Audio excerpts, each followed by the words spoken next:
নমস্কার, আমি কুণাল ঘোষ। একটি বিষয়ে দু চারটি কথা আপনাদের বলা জরুরি।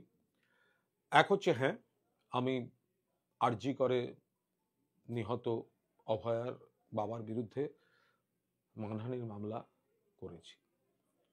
ওনার প্রতি, ওনাদের পরিবারের প্রতি আমার পূর্ণ শ্রদ্ধা, সম্মান, সহানুভূতি অবশ্যই আছে। কিন্তু এমন দু চারটি কথা উনি বলছেন, প্রতিবাদ করাটা দরকার। উনি 9 অগস্ট নবান্ন অভিযানের দিন বলে বসলেন, সিবিআই ঘুষ খেয়ে তদন্ত বিকৃত করছে, রাজ্য সরকার ঘুষ সেই টাকা দিচ্ছে, আর কুণাল ঘোষ সিজিওতে গিয়ে সেটেল করে এসছে। এটা আপত্তিকর। ওনার কাঁধে বন্দুক রেখে কেউ বা কারা এসব বলাচ্ছে, এটা নিতে পারলাম না। আমার নিজেরই সিবিআইতে আমি মাথা উঁচু করে লড়ছি, মামলা চলছে, আমি যাব ওনাদের কি সেটেল করতে? আর কেন যাব? আমি, আমার আইনজীবী অয়ন চক্রবর্তী আইনি প্রসেস কমপ্লিট করেছেন এবং আজকে আমি মানহানির মামলা করেছি।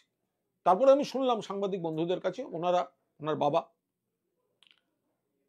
আমাকে খুবই আক্রমণ করেছেন এবং বলেছেন আমি নাকি ওনাদের ফোন করে করে সেটেলমেন্টের প্রস্তাব দিতাম। আজকে এতদিন বাদে প্রথম বলছেন, মানে কতখানি মিথ্যা কেউ বলতে শেখালে লোকের মুখ থেকে এটা বেরোয়। আর ঠিক আছে, আমি ছাড় দিচ্ছি। তারপরে উনি কিছু হোয়াটসঅ্যাপ দেখিয়েছেন যে আমি তাদের সঙ্গে হোয়াটসঅ্যাপ বিনিময় কি কি করেছি। আমি হাত জোড় করে বলছি অভয়ার বাবাকে, আমি তো মামলা করেছি, আপনার কাছে তো সামন যাবে, আজ না হলে কাল যাবে, কাল না হলে পরশু যাবে। কোর্টে এসে দয়া করে এগুলোই একটু মাননীয় বিচারককে দিন।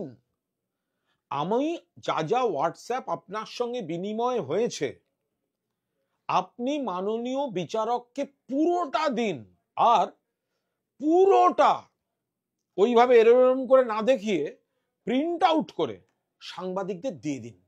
সবাই দেখুক যে কুণাল ঘোষ অভয়ার বাবাকে কি লিখেছেন, কি লিখেছেন।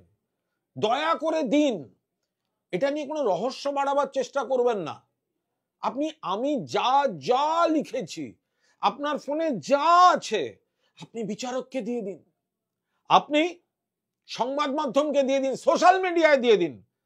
মানুষ এমনি আমায় ভালোবাসেন, আমার প্রতি মানুষের আস্থা ভালোবাসা আরো বাড়বে যে কুণাল ঘোষ এগুলো লিখতে পারে, তার সেই মনটা আছে।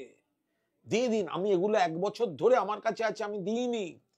আমি আপনার মেয়ের মৃত্যুর উপর দাঁড়িয়ে আমার ইমেজ বিল্ডিং করতে চাইনি। আপনাদের প্রতি শ্রদ্ধা সম্মান আছে, কিন্তু আপনাদের ঘিরে যে রাজনীতিটা হয়েছে, কুণাল ঘোষ সেই রাজনীতিটার প্রতিবাদ করেছে। ফলে আমি মানহানির মামলা করেছি। আপনাকে আজ না হলে কাল কোর্টে আসতে হবে। যে বা যারা আপনার কাঁধে বন্দুক রেখে আপনাকে সব শেখাচ্ছে, তৈরি হয়ে আসবেন।